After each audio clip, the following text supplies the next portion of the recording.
Hello everyone, welcome to Jump Up Supercast, the only podcast on the internet to be always online.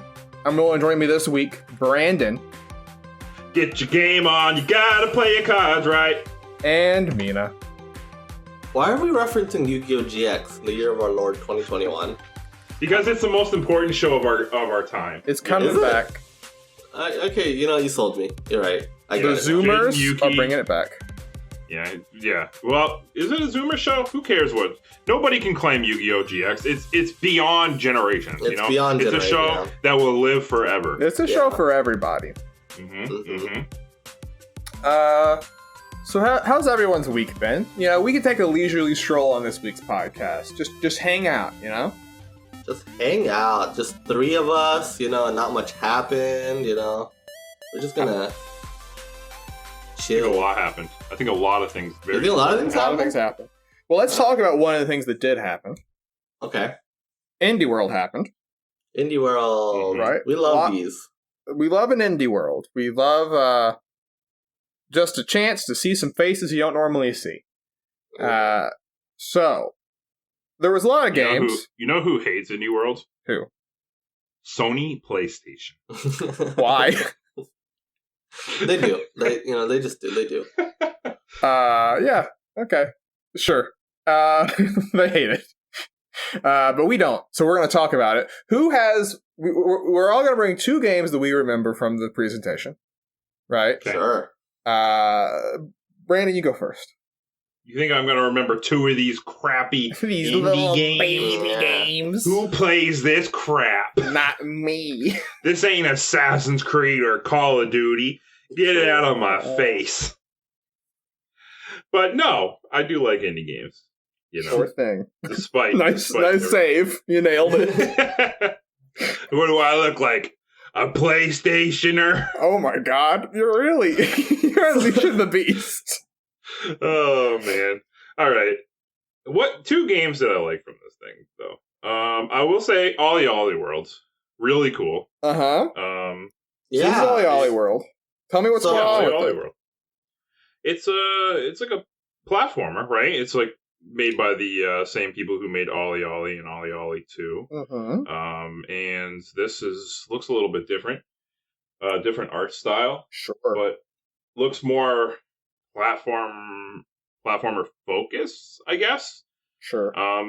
Just looks really neat. It looks like a really fun game to play. I like skateboarding up walls and going over ramps and doing tricks and just having a good time. Looks like a fun game. Yeah. It looks like a really fun... I like the visuals. It's very different from the first two Ollie Ollies, and I think that's pretty cool. And Ollie Ollie is a game that I recognize from the early PS4 days, right? Like, that was one of those indie games that, if you were early... Generally, when you're early on a system's life cycle, you get a lot of notoriety, right? And I think Ollie Ollie benefited a lot from that. Had nothing else to play. But I'm interested in trying this one out. I never played the first two, but I why not? Skateboarding's fun, Sure. Let's do it. Skateboarding platformers. Why not? How many of them are there? I had a Rocket Power Game Boy game where it was like a Metroidvania, but you were on a skateboard. Whoa. But I don't know. Yeah, I'm sure this don't compete with Rocket Power. What could, Okay, Yeah. One of the greats. Yeah. I that's one. Which one? Was that just 2021? Was that just a general date? No, it's this winter. So. This winter, so. Yeah. So decent chance we see it in another. Yeah. Let's be honest. Especially for indie games. They never hit dates, No. Sometimes. Get a rare once in a while. Sure. Mina, what stuck out to you? What stuck out to me? Well, I gotta say, the thing that stuck out to me most is the thing that's arguably not even indie. Getsu Fumaden by Konami. So it is an indie developer making it. Like, I forget their name. They're like Guru or something. Guru, yeah. Yeah, and they've done a lot of support work over the years. This is the first time they're leading a project on their own, right? And this game is funny because I saw a couple people who was like, "Oh my god, I can't believe this is coming back." I don't believe anyone knew what this fucking game was. I do not believe you're trying to flex your e-peen here. Yeah, you didn't know what this shit was, okay? Because this is a Japan-only Konami game, Famicom game, which, those do get notoriety, but I'm telling you, I've never heard of this one, This is just... so this, the original is, like, Castlevania-esque, right? And so this one is kind of... This one, first of all, is so pretty, right? It has a very, very nice art style, like, hand-drawn. It's inspired by, like, Japanese, like, old Japanese art, It's a very pretty game, and so I'm super into that. I'm a little confused. It is a roguelike game, though. And so I wonder how you mesh that, like, kind of Castlevania-ish style with, like, a roguelike, right? Yeah. And it's coming out for Switch next year and PC, but then this year, next month, it's launching in early access on Steam. Correct. And you get the original game with it, which that's a nice little touch, but it's gonna have like a year-long early access period, which is kind of interesting, and not too dissimilar to like something like Hades, right? And in the FAQ they even mentioned like, hey, we were inspired by games like Hades. I forget something else they mentioned too, but like and Dead Cells. They said Hades and Dead Cells, right? And those are very good roguelike games, Yeah. So if there's any to take inspiration from, it would be those. There's roguelikes are very level based, right? So like that was the whole thing with like with Hades and Dead Cells was like we're adding the next like level, and because you're building each level actually includes hundreds of different rooms that get put together, right? So that makes sense. That's a reasonable work. And so it was just funny to see Konami in this, but the game I'm intrigued by the game for sure. Sure. Something that stood out to me. Oh boy. One I'm very curious about, The Longing, right? So this is a game that's been out from PC, I think, but the whole idea is you are a shade. I think your literally name is Shade. You're waiting for a king to be resurrected, which is, I guess, based off of some myth from, like, Germany or something. Anyways, you're waiting 400 days for them to be revived real time. So, as soon as you start that button, you're starting a timer that clicks down, and you can check in. You cannot check in, right? You can, as time progresses, you can unlock things. Certain things are locked to certain time frames. I think a very interesting idea. 400 days is a long time to ask of a person to remember. 400 real life days. Yeah. But that's over a year. Over a year of your life. But I think there is something about the idea of narratively weaponizing the guilt that I feel when I don't go to an Animal Crossing town for a month. Just imagine you... I don't know if that's good, because knowing you and knowing a lot of other people, when this happens, it's not let me check on them, it's let me never open this game ever. you get so nervous. I'm too afraid. Right?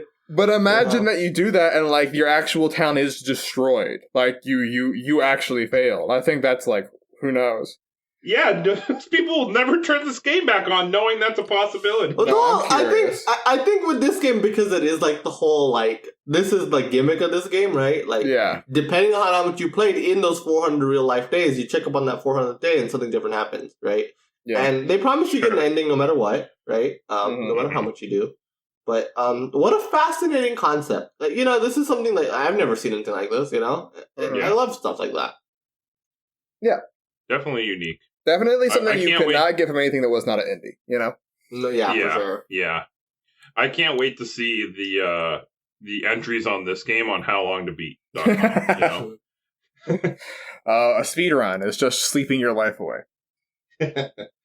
So that was neat. Brandon, what else stood out to you? Oh, baby, you already know what stood out to me. Oh, yeah. Because I'm a boomer, That's what I'm really a millennial, but because I'm an old guy. Yeah. You know what I love? The Teenage Mutant Ninja Turtles, baby. Oh yeah. And grew up in the time where they were big, and here we are. We got a TMNT game. This one's looking like when they were big, you know? Yeah. Using that style from the late 80s, early 90s cartoon series.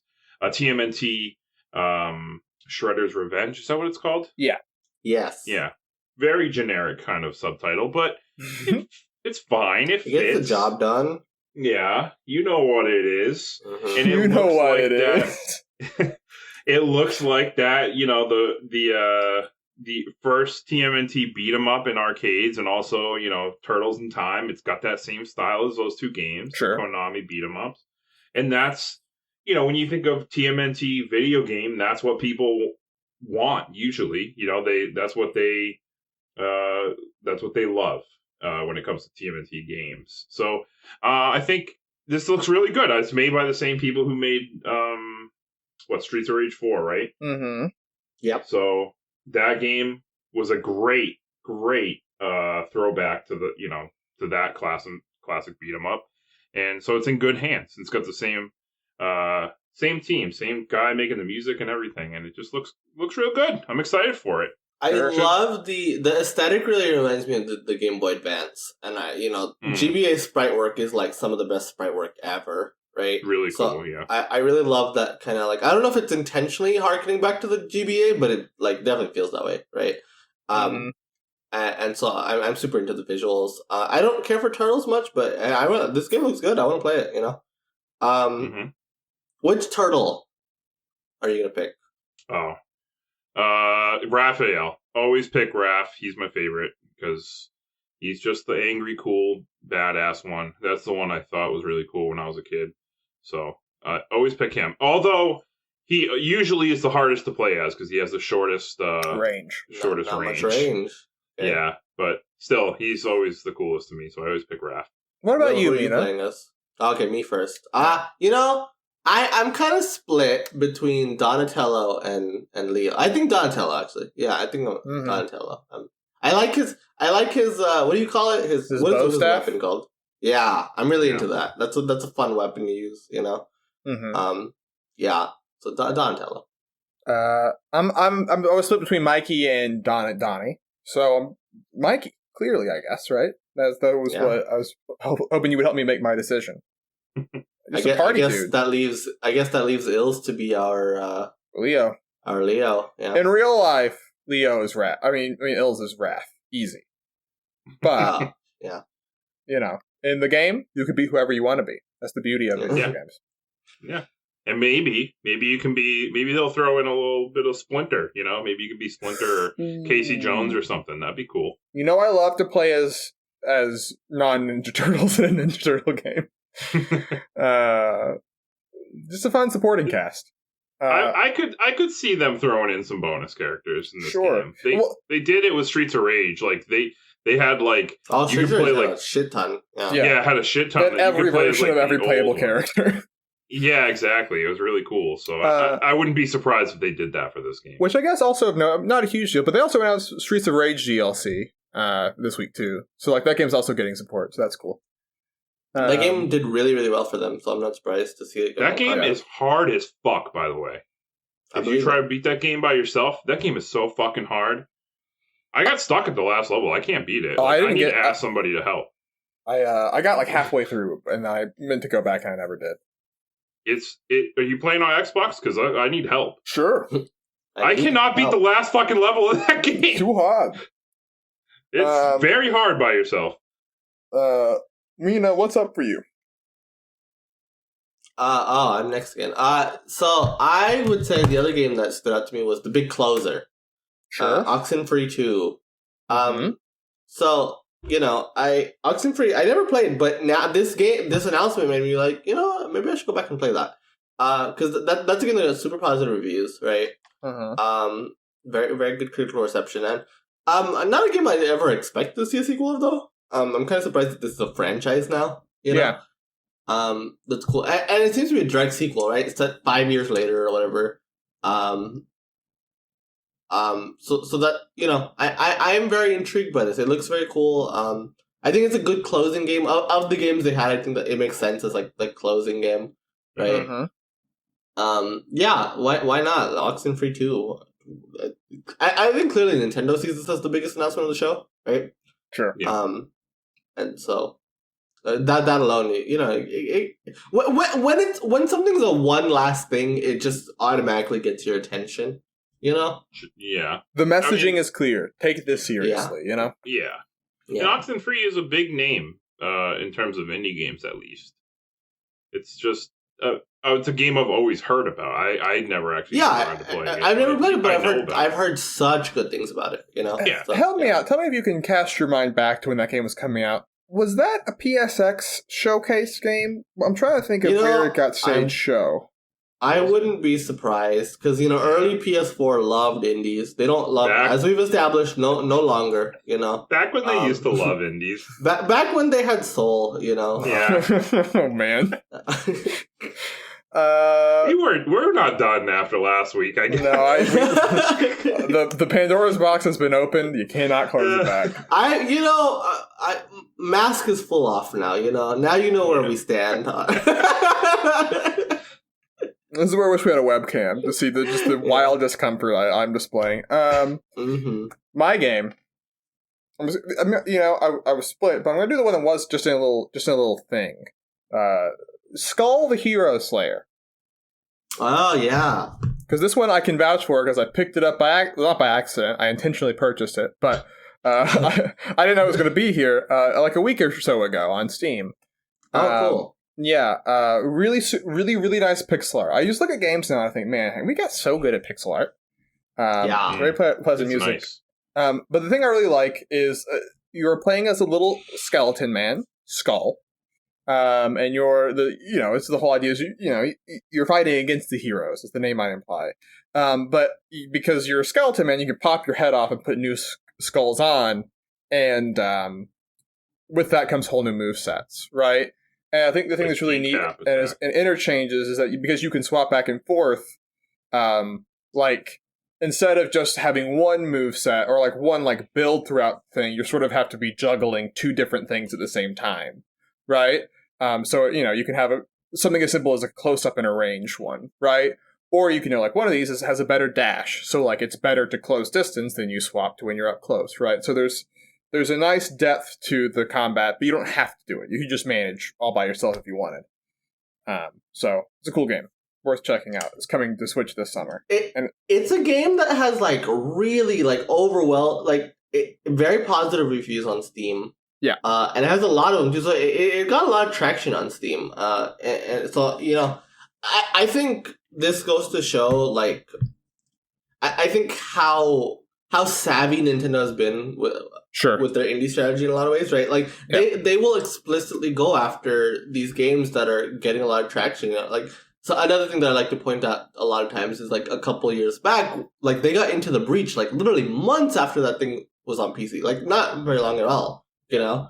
And so I think that they're very smart about getting these games that, and to talk about their indie strategy as a whole, right? Indies are just a fantastic fit for the platform, right? Yeah. And Nintendo's just done a really, really good job of getting their audience to pay attention to these games, right? And support these games. Yeah. And that's why I love these presentations, a lot of people viewed this presentation. It's an indie world presentation. You would not think people are tuning into this thing, right? But, they get an audience of almost 2 million people. I just looked at the view count right now. It's at 1.8 million for an indie world showcase. That's crazy. Which, any of these developers would kill for. That's yeah. That's not, that's numbers that you're oh my god, that's an audience that you would have thought you never had access to, right? Just having that big audience like that. Sure. And so I love that they do these things. It's just and because it's multifaceted, right? It's this thing of first of all, there's so many indie games out there, right? Uh-huh. So many, and to some people it's a negative, but part of that is also just by sheer volume. There's also just a lot of really, really good games that you'll never otherwise hear about, right? Sure. And so what happens with that, because there's just so many games that are coming to this platform, there's always something to play on the Switch. Even in dry periods, if Nintendo's not releasing something, or if a big publisher's not releasing something, there's going to be so many fucking indie games out there that you haven't touched. And I mean, for a handheld, it's just, there's no better fit, right? Yeah. Yeah. I always get people coming up to me and asking me, like, or just being like, oh, like, I got nothing to play, like, and you suggest something for me to play. I'm like, you don't want to go there, because I could fucking go all day on, like, on video games that you could play.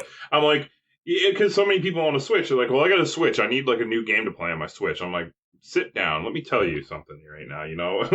I could. You want me to make you a list? Tell me what kind of games you like, and I'll make you a huge list. Like, just indie games alone, you could make, like, a list for somebody. Like, I mean, like, if somebody likes farming sims or, like, life, simulators, there's indie games for that. Platformers, there's indie games for that. RPGs, there's just something out there for everybody, and it's great.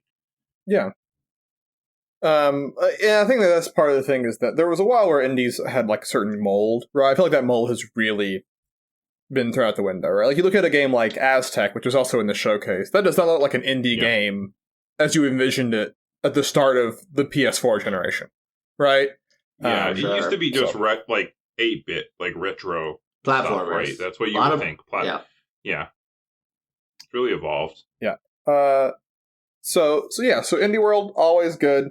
I think, like you said, I think it's worth noting. It's very funny. The biggest game still on Switch, number one on the eShop charts, is still the announcement from the last Indie World, which was Among Us. Yeah, right. Among so, Us. Yeah. so like, I mean, and then like Hades. Was Hades at Indie World? Anyways. Yeah, I think so. So there are big releases that come from these things. You know what else had some big releases? The year 2013 in video games. We're doing our decade in review, year in review, right? We're in the 4th month, so that means we're in the 13th year of the 2nd millennia. Let's take a look back in our mind's eye. All right, what can you remember? What is the thing that happens in 2013 in video games? New consoles. Bang, bang, boom. What happened with generation? What happened with those new consoles? One of them completely shit themselves over and over and over again all throughout the year. Yeah. And the other one existed and got a lot of commendation for existing. Yeah. Wow. Yeah. I mean, they just said, hey, see what that guy's doing? We're not doing that. And people were like, well, you got me there. People weep at that conference. Do you remember the code names? A part of me wishes I didn't, but I do. It's, Scorpion, right? Scorpio? No, the Scorpio is the 1X. Oh, that's the 1X. Okay. So the PS4 was Orbis. Uh-huh. And the Xbox One was Durango. Correct. My Durango. Mambo number 5. Orbis, as you see, it's Orbis de Vital, the Circle of Life, if you combine the PS4 and the Vita. They were designed in tandem together. It is pathetic and sad. Now that I love it. I'm all for it. it's I cool, love but pretentious code names. Sony's all about it. This also started a trend. All their fucking code names after this were fucking like they had Project Morpheus and Neo with the PS4 Pro. Yeah, they got very into Matrix, right? The Matrix. Yeah. Fuck. Yeah, so that was the big thing, right? PS6 gonna be Serenity? Maybe. Spoiler alert. Think about it. So this one I think is very funny because they were so synced up, right? At the beginning they were about a month apart, right? Do you remember what the big critique of the PS4 was walking out of the initial unveil? No, I don't. What does it look like? What does it look like? Yeah, that's right. Show us what the console looks like. But they did not, and they showed us the games, but they did not show us the console look like. They did the same shit with the PS5. They did. Mm-hmm. Spoilers, it does not matter. That is such a non-issue, Yeah. So one that did have issues was Xbox when they did their announcement, of the Xbox One. What was the biggest critique of that initial unveil? I remember it was it was one of two things. Yeah, which one do you pick? There's a lot. There was there was multiple, but I think the big ones were always online and not being able to sell used games anymore, right? Yeah. I would say number 3. The big thing was no used games. Games. Always on, and part of that, it was all it was all one thing. Part and parcel. No used games, and the way they did that was through always online DRM. Yeah. Yeah. So, and then the other thing that was a little bit more hardcore gamery, but still was TV, movie, right? They loved the Kinect. All-in-one entertainment system. Your Kinect will be the thing that guides you through everything of your entertainment center. So, a bad unveiling. What makes it worse is the response afterwards. Their response to the response, right? Yeah. Don Matrick, his classic phrase, if you don't have an internet connection, we have a system for you. It's called Xbox 360. Almost word for word, the PS3 statements from Sony. And then the guy who, I forget his name, but he got fired. But do you remember? He was like, we live in a world that's always online, # deal with it. And that was his response to people being mad. My God. Hard to see how they lost goodwill. So that came afterwards, right? So Sony suddenly is in their own situation. What does Sony do? They just say, we're not doing that. That's all they had to do. Yeah, that's all they did. E3 comes around, and we'll talk more about E3 in general, but that is, I mean, they have that video where Adam Boyes and Shuhei Yoshida are like, how to share used games on PlayStation, and they hand each other a copy of the game. We all go wild. Rapturous applause. I mean, it's a funny video. Yeah.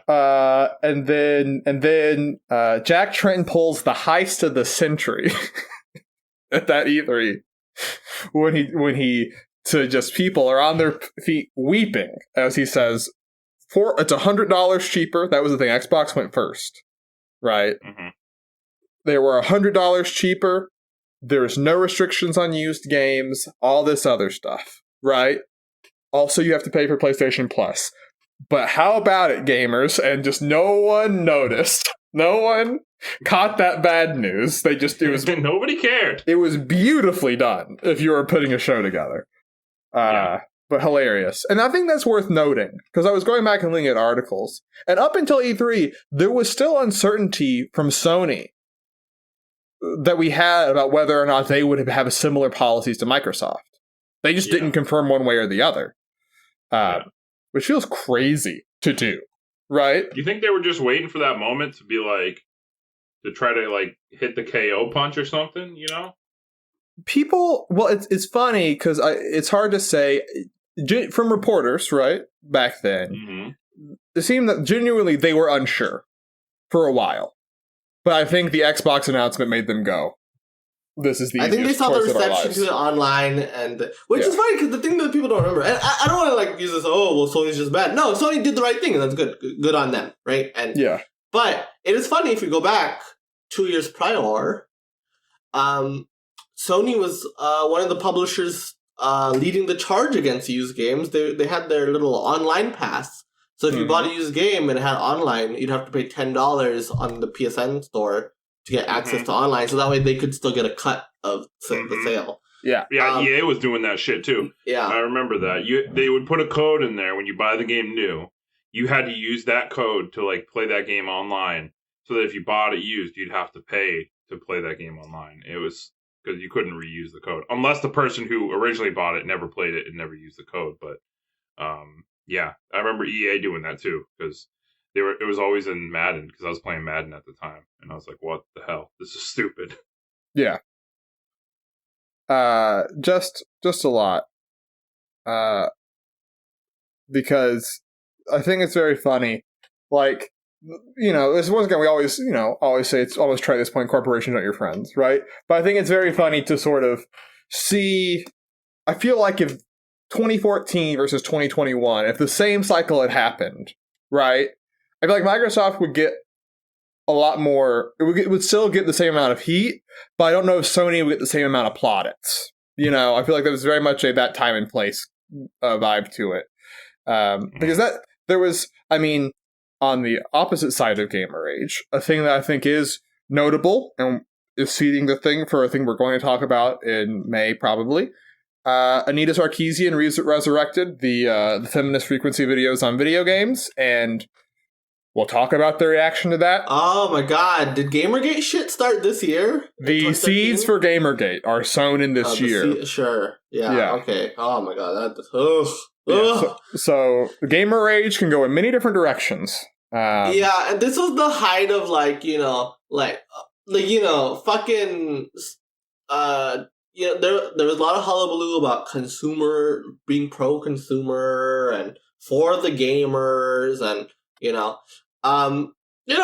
when it came to like PlayStation, that's fine, that's cool, they use that to their marketing, like, and not in a nasty way, obviously, as we can see things can go. Like they were just like, hey, we're they loved, what was it, hashtag for the gamers, or what the fuck? Yeah, because it was PS4 the gamers. Yeah. A lot of their marketing was definitely in that, like, we're here for the hardcore, because this was also the height of like connect, right? The Wii U was the previous year, and that was another very gimmick heavy thing, right? And so this was the only, just like, the PS4 was just the only like fucking normal system at this point, Yeah. Just normal system, you put in a game, you play it, and you're good to go, So like, yeah, that was the thing, right? Is Sony was the thing. That was it, So yeah, and so obviously we know how that went. The things launch, PS4 is off to the races.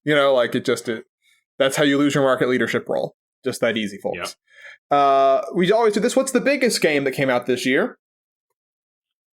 Super Mario 3D World. A fair in my guess. heart it is.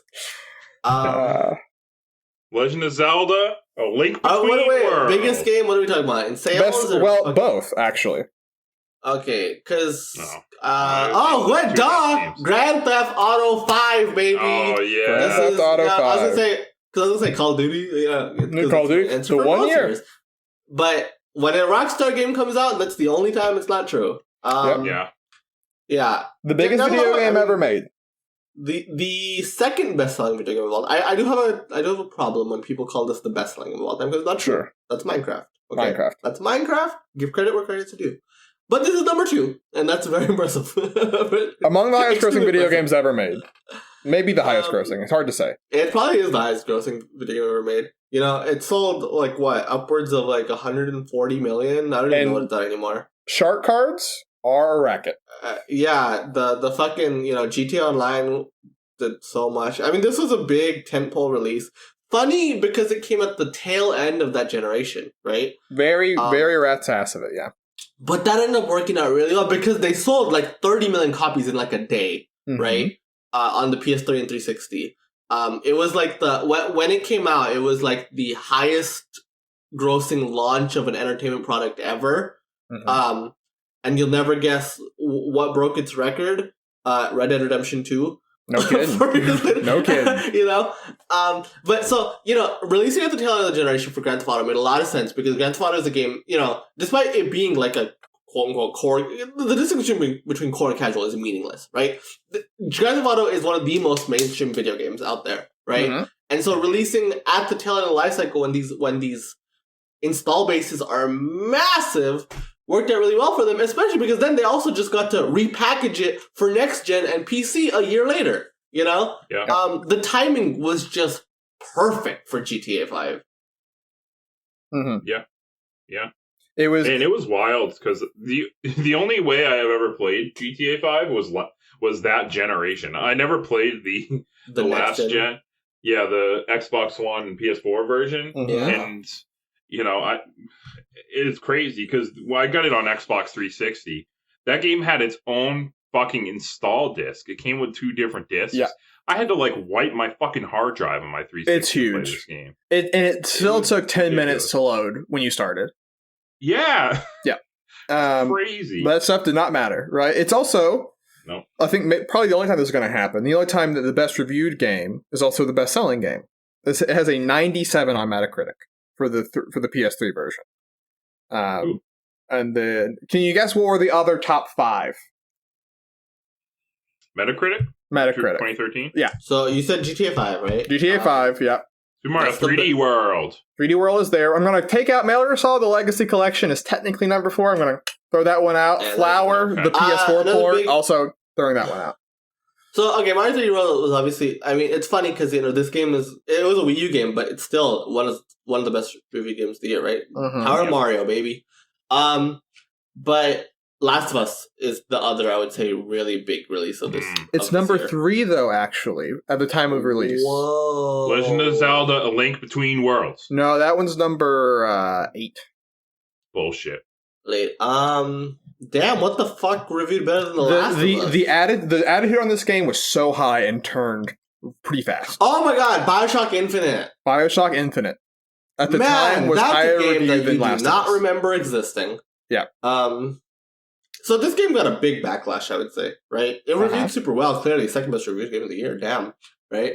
Yeah. But I mean, it's the game that I think people played and did not like as much as the hype it was getting, and this was a game that was hyped for years. Mm-hmm. Yeah, people were wicked excited about this game. Basically, even though Bioshock 2 was in the middle of that, I feel like this game was being hyped since Bioshock 1. You know, well, because it was the whole thing was Bioshock 2 is I think one of the first times where I heard, and it was covered a lot, this is not the same developers. Yeah. And so this was the original guy who's doing it, and, you know? Yeah. And exactly. So this being Ken Levine's, next project since Bioshock, right? Which was, his last project also. Huge release. Oh, yeah, man. It's been 7-8 years and he still hasn't released another game. Crazy. Yep.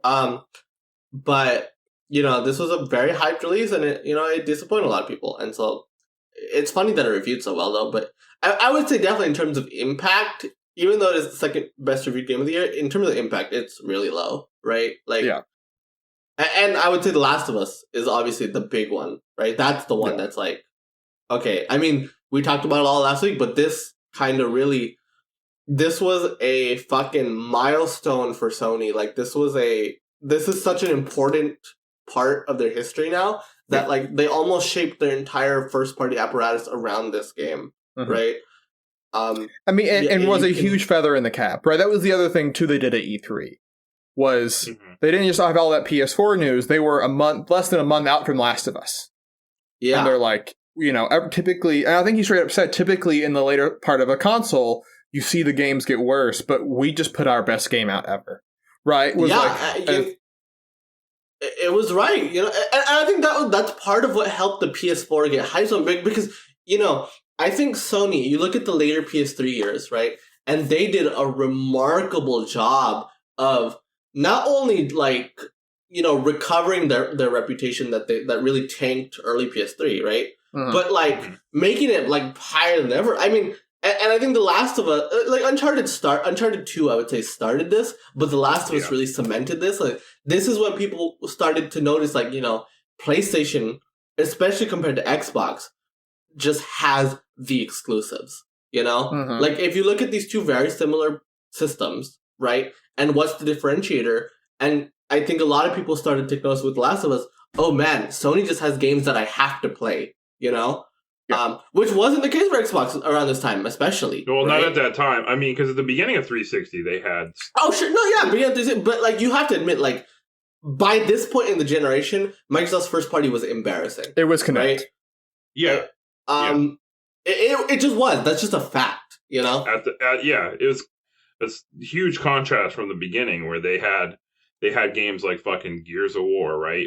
Oblivion was exclusive, right? There was just a bunch of stuff like that. Yeah, but Halo, Bioshock, pumped for Halo 3. But at this point they were Kinect Sports. They were fucking Fable, The Journey. Rome, it was just Microsoft's first party was a joke, but Sony built up this reputation of oh my god, they just have the best games out there, right? And I think deserve it as well. I mean, The Last of Us, I don't like it, and I've expressed that many times, but it is one of the best. It is one of those games that will be talked about as one of the best games, if not the best game of that entire generation, right? It's not 3D World, but sure. It's not 3D World, but even on our list, it's a very, very high, right? It's top 20, right? I think it's under 3D World too. So God. I can't. But like the one time I'm trying to give this game credit, you are. But like it's undeniable. It's such a landmark game, you know. And I think really this game more than anything else is what you can credit Sony's like remarkable turnaround to. You know. Number 4, by the way, you never got it. It's a game that. Hold on, let me guess. Okay. Tomb Raider. No. Damn. Okay. Well, I'm out of guesses then. This game was at the Indie World actually.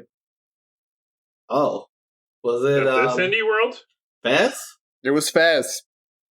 Wow. Fez was number 4 for the year. Wait, Fez? That was a late port. Surely, I don't think Fez came out in fucking 2013. Oh, I guess that is the Windows version. Yeah. Okay.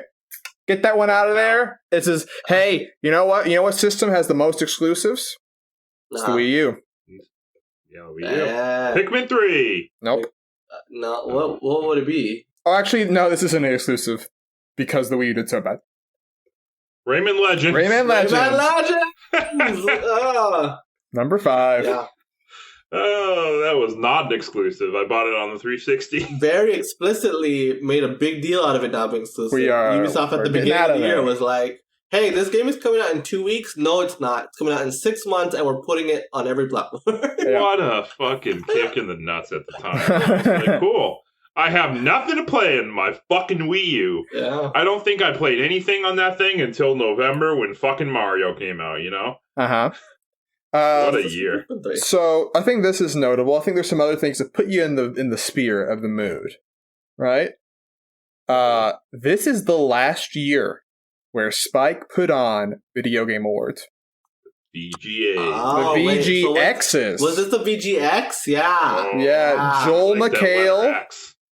This was a disaster. This was so bad. I didn't watch this, but hearing from people, this was hilarious, and how you could tell Joel McHale not only did not give a shit, but was actively making fun of the whole thing. Yeah, Odd Future also making fun of the whole thing. Yeah, this is also, for a Nintendo fan, this was a scarring year too. Ooh, the Cranky Kong. But, yeah, a lot, people were hyping. Nintendo, for the first time, was showing up at one of these award shows, right? It was like, oh my god, what are they going to announce? What are they going to announce? And then they were like, Cranky Kong, you could play as him in Tropical Freeze, and it's like... Cool.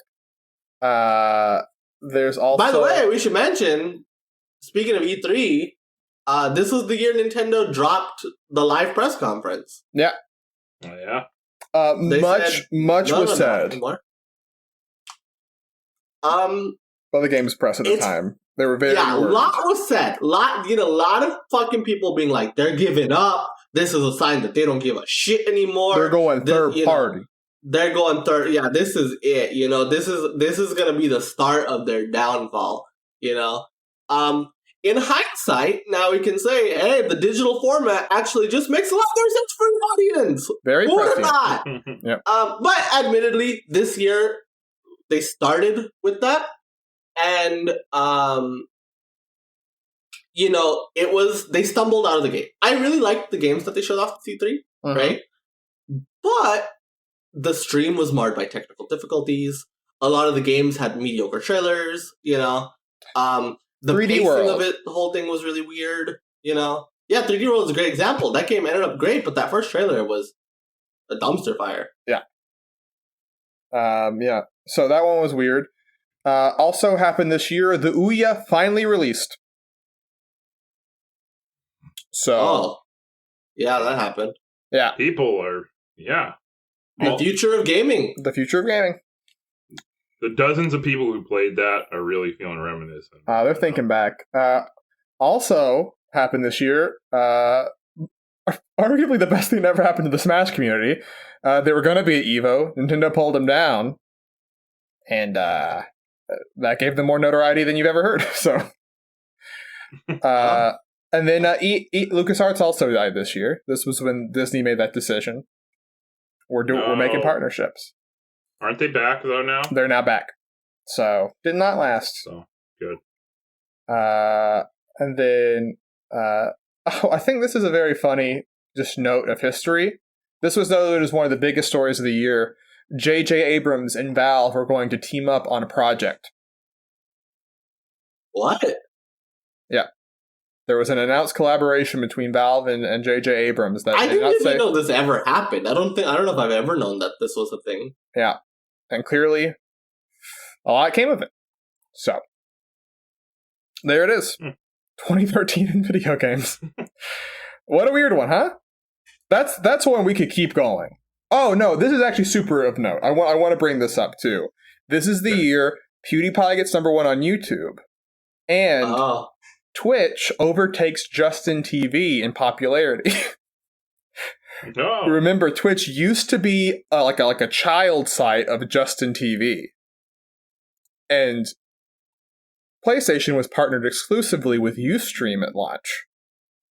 So, like, really, that thing now where everyone is streaming, everyone is making content, video games are the thing that drives online content creation. Starts in 2013. Yeah. Wow. So, pretty big one.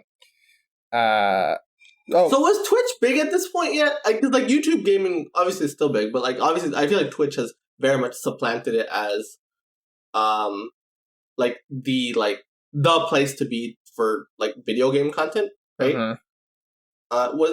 How big was Twitch at this point? Do you know? I think it was still pretty big. Twitch grew from 23 million unique viewers in a month and 300,000 broadcasters in January to 45 million unique viewers in a month and 700,000 broadcasters in December. So double, basically, over the course of 2013. So, I mean, I think that number now is multitudes even bigger, right? Obviously. But I think that's interesting. I think the very funny thing they have in this article that I was looking at least a dozen successful YouTube gaming channels have more than 1 million subscribers. At least a dozen. Uh-oh. And it's like, that now having 1 million? At least a dozen. Who cares? Who cares? You gotta have 10 million for me to care. Wake up, Dream? That's great. Still crazy. Yeah. How many people are over 1 million now? Yeah. And the other thing, we'll talk about this more. The Oculus gets announced. So the first sort of big VR thing is kicking off in 2013. Not released, but is announced. And we'll get to Paul Merlucky and all of his travails in the coming years. But there it is, 2013. Where do we rank it? Where do we rank it? It set the course of the entire generation. Mm-hmm. It's probably the most important year that we will cover. Yeah. And video game wise, I mean, it had a lot of games, right? I mean, I still vividly remember the day where the Xbox One was released, and it was the same exact day that Super Mario 3D World and Legend of Zelda Link Between Worlds all came out the same fucking day. Yeah. And I bought all of them on that same day. And that was a very expensive day, but also I took like 4 days off from work. So stay home, play video games, and it was fun. So I have good memories of that. So yeah. I think also notable this year, this will be the one time where Call of Duty looks like it might be stumbling, which is Call of Duty Ghosts. The one time that we were fools to believe otherwise. So there it is. That is 2013 video games. We'll probably look even further back, or more recently, who knows, when we add a game on the list. The list! Follow along in the paste bin below. Every week, we're adding a game to get listed over 250 video games currently, right? It's growing every single week. We're comparing apples to oranges, dogs to cats, just other things that are compared but don't quite line up, right? Last week, Mina brought Final Fantasy 13. It got above 15. That much I can tell you. How much higher to get? At 207, right? That was a time where we didn't do apples to oranges. We put two direct games in the same series against each other. Brandon, you're bringing a game this week. But for once, when we directly compared it to another franchise, we didn't put them right next to each other. No, we didn't. There's a pretty decent little gap there. Because we love our blocks, we love the Mother block and the Zelda block and the visual novel block, Not that time. Yeah, the Game Club block. Just the Game Club block is the majority of the list. To be fair, there's multiple of those. They're just spread out around the list. So Brandon, you're bringing a game this week. What are you bringing? So I was gonna bring The Messenger, right? But I really thought about it, and I think Ills really likes this game a lot. Okay. And I'm a nice guy, and I think I want to not add it when he's not here. Sure. Because this seems like a game that he would like. There's a lot of thoughts on. Yeah. So in a fairness for him, not that he probably gives a shit, but out of fairness for him anyway, I'm not going to add it. Instead, I think I'm going to add a game that I think we've all played. Okay. And I know for a fact Mina's played it, so I want to add. And this game came out in 2018, so it's been over a year. In fact, it took. I guess it depends on when you look at the last episode, because it took over a year. That would be Life is Strange 2. I want to add to the list. So you played that, Will? Mina and I played that together. Yeah. Okay. Yeah, we were. Okay. Yeah, virtually sitting side by side, making the decisions. So okay. So yeah. So you guys both have enough experience on it. Sure. So yeah, episode 1 came out in September 2018. Episode 5 came out in December of 2019. Yeah. Crazy how long that is not the gap you want for a episodic game. No, it is not the gap that they wanted. Yeah. Just want to say I'm not going to hold that though against the game itself. No, but especially because funny to mention. That's a funny footnote, but I played it when it was fully done, and we don't judge games based off the circumstances it was around, right? Yeah. The game is good though. Yeah, sure. Yeah, it is. So it's a sequel to Life is Strange. We already have Life is Strange, the original, on this list at 98. Yeah.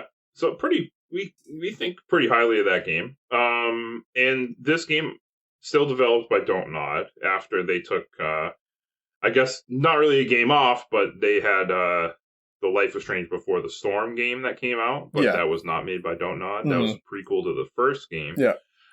This is also Don't. Go ahead. Shared universe with the first game, but does not tie story-wise into each other. This is new setting, new cast, new everything, right? Even if it's in the same universe. And there's some nods, right? I get it, Don't Nod. Yeah. But overall, I mean, it is like a new Final Fantasy game or we're a new numbered game in those kind of franchise or Dragon Quest game where it's just you don't need the first game at all. There are certain signifiers, but that's it. Yeah. I like the idea of Chloe's dad being the Sid of Life is Strange. He just always shows up at some point. Yeah, I do like that too. This game also had a free kind of demo side game called the Awesome Adventures of Captain Spirit. Yeah. Which was just kind of a little demo type of thing that led up to this game. Interesting, because it wasn't the first episode. It was the Captain Spirit didn't pay off until second or third. I forget which one, but yeah. I think it might have been the second episode, but yeah. Yeah. That was interesting because it didn't directly lead. If you played episode 1, you'd be like, "Well, what the hell did that have to do with anything?" You know. But yeah, and eventually you meet a character, this little kid that you meet later on. It's not necessary to play that either, but I also think it's kind of interesting and it's kind of worth it. Sure. If you want that full story. But anyway, this game you play as Sean Diaz. Yeah. And he's a 16-year-old kid. He has his 9-year-old brother, Daniel. And they're from Seattle. So for about 5 minutes. For about 5 minutes. Yeah, for about 5 minutes. The game starts. You play it. Playing as Sean, and shit breaks down really quick early on in the beginning of the first episode, and your father gets shot by the police. And man, thinking about that now, maybe too real. Holy I mean, there's that. There's also just the thing where they're escaping to Mexico. Just a lot. There was a lot of social commentary that was very pertinent, still pertinent, right? But especially, we could outright say it, like, very pertinent during the Trump era in particular, right? Yeah. Which this started development before the Trump era, right? Yeah, it's funny because like this was not a game made like in as a response. Reaction to that, right, or response to that, but it ended up being like very current and very, it just it was cool to see a game tackle these themes though, right? Sure. Maybe cool is the wrong word, but like I don't know how many games I've played that have tackled issues like police brutality or the life, the kind of life that immigrant children have in America, right? Like these are stories that are not often, I would say, not even often told in media overall, let alone video games, right? Mm-hmm. And so I think it deserves a lot of credit for even trying to tackle these issues. Yeah. I have a question though. This sort of ties into this, right? I would say this is part, maybe because of the release, who knows? I would say this is a lot more episodic than the first Life is Strange is, right? They're very much like Life is Strange 1. Each episode was, it was almost jarring sometimes. Like, oh yeah, now by the way, now they're living in the woods. Now they're living on a pot farm. Now they're we've been living on a pot farm for the last couple months. So by the way, that happened in the intro. Yeah. Now I've lost my brother, and he's also been taken in as like a fucking prodigy to a church. It gets ridiculous. There's a lot. Each episode is just something crazy is happening that like you're like, what the fuck? Like, how do we end up here? Yeah. Which I think does sort of make the like the wider thematic elements sort of, I think, don't get defanged, but they sort of are less cohesive because they're doing so many things, right? Yeah, I can agree with that. Like, yeah. It seems like more of an adventure and less of a grounded, because the first game felt very grounded, right? Because you were just really at school and at your dorm and in this one little town, right? You were secluded. And so the final decision in that game is because you've been there the whole time, you've had time to both learn the town and learn the person. So when you make that decision, it makes sense, right? Where for this game, I think the thing that they do the best is Daniel, right? Because your relationship with Daniel. He's the one that has magic powers. He's the one that is not you, right? As compared to the first game where the main character had the magic abilities, Daniel is the one who has them here. That's such a fascinating decision because I think a part of the reason people really like Life is Strange, it was fun to like have that power in your hand, right? And in this game, you don't have that, right? There's supernatural elements, but you're kind of like the guardian of the person who has the supernatural powers. And he's so young. He's 9 years old. He's young. He's impressionable. Right? Yeah. And so while you can't control, you can kind of goad him in one direction or another, but more so than telling him what to do, it's kind of like a major theme of the game, I will say, is like setting that example for him, right? But it pays off at the end. There's like 6 different. There's a lot of different endings, a lot of different variations. It's kind of crazy because like there's a lot of different factors at play. Because the first game was binary. This happens or this happens, right? Whereas this one, I mean, and it's kind of surprising how much these fucking endings vary in the game. Right? Like, they're very different. And that because there is a decision you make, but most of it hinges on the decision Daniel makes, right? And that's where the episodic nature is overridden. Is that the game keeps track from episode 1 to the last one, what he's seen in the final decision making process, right? Yeah, and then how you react to the things that he does, and what you tell him, the advice you give him over the game really changes the decision that not only you make, but he makes for you at the end of the game. Yeah. And like, because I said me and Mina played it together, right, in a Discord call where she streamed it, R.I.P. Mixer. And I thought that the thing that was really interesting was because whenever you're doing these decision-making things, you make your argument of like, I think we should do this, right? But so often we went like, what would be the right thing for Daniel, right? Like we want to like, we sort of took the tack that, like, because Sean became the parental figure, right? He gets thrust into that. And we sort of, as role-playing as Sean, like, the thing that a parent does is a parent thinks beyond what's good for them and what they're doing for their child, right? Yeah. And, like, very much, like, as a player, we felt that. We were like, are we going to screw our kid over, There was a lot of decisions we had made that without Daniel, we may have done things differently. But because we were so, like, concerned about the example we were setting for Daniel, or, like, what he would take from it. And this was without us knowing how much of an impact it would have, right? Right. Because you don't know that until then, right? Like, but, we, like, I think the game did a good job of, like, making us feel like, okay, we really want to, like, do right by the kid more than anything, right? Yeah. Yeah. I mean, I don't know where I went wrong, but I'll tell you, I was taken back at the end of the game when I told him to not do something, and he didn't listen to me. And I was like, uh-oh. Yeah, I think he said, nope. I think the thing... But he did it out of passion. So I could understand where he was coming from. But yeah, I got a vastly different ending, I think, than you guys got. Yeah. Yeah.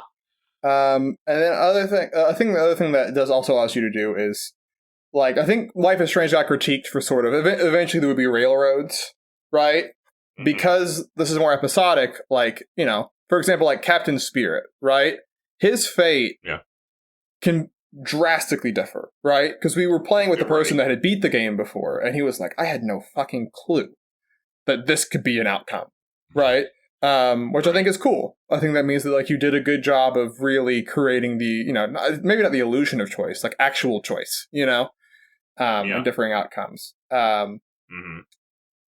Complaints-wise, but one thing is I think sometimes the dialogue can be a little on the nose, It can be a little bit like, what they're going for, and they're really hitting the nail on the head really strongly, which is a very minor complaint overall, right?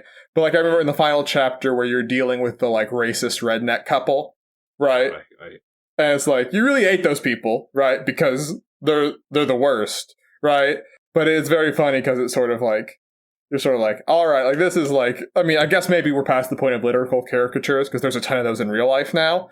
But, but I was sort of like, I think that's one spot where I remember talking to you guys after you played it, and that's different because I just told Daniel, I said, kill those people. I don't give a shit. Yeah.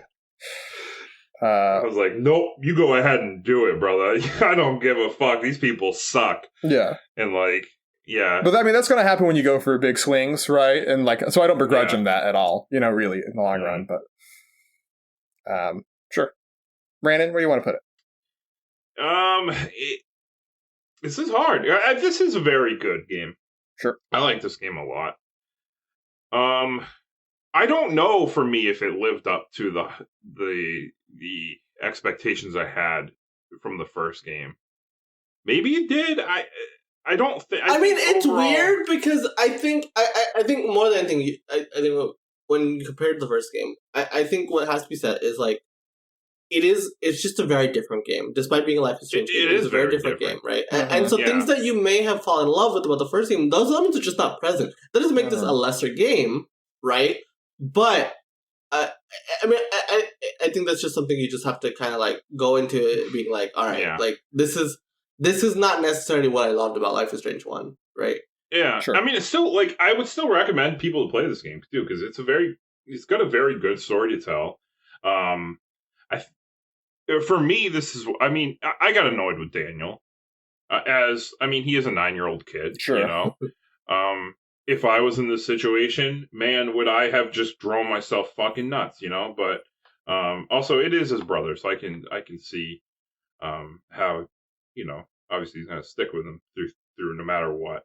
But as a player, I'm like, man, this kid really gets on my nerves sometimes.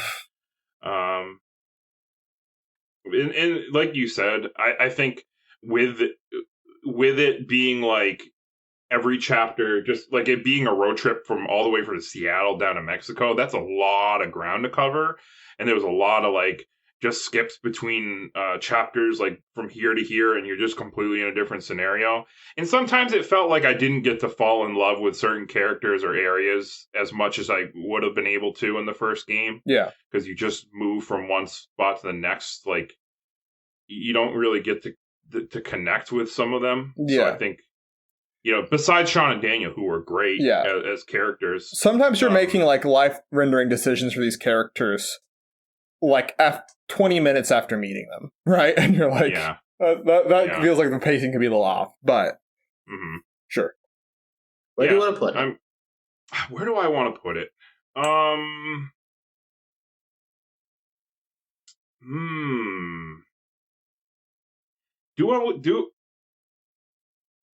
Do you think it's better than Danganronpa? Where's Danganronpa? 112. I think so. Yeah. Okay. I mean, I have an idea if you want some help, maybe narrowing it down, but what are you thinking?